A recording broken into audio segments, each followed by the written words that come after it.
enfin consommer en parallèle d'une activité physique et sportive, les frites qui sont à l'honneur aujourd'hui à Arras. Et oui, avec le championnat du monde de la frite, une première, une idée un peu folle organisée par l'Office de tourisme.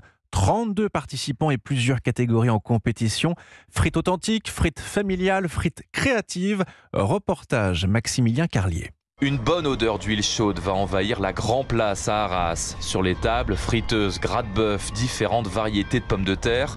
Vincent Croteau, épluche légumes dans la main. Ce Canadien participe au championnat du monde de la frite. C'est une fierté. C'est le saint graal de la pomme de terre. Je vais commencer par l'éplucher et puis après, je vais la faire tremper un peu dans l'eau pour qu'elle perde un peu de son amidon. Après, je vais lui donner une première cuisson. Après ça, lui donner une deuxième cuisson. Est-ce que vous avez un peu la pression? Oui. Depuis que je suis arrivé, j'ai de plus en plus de pression. Ça fait partie de la game.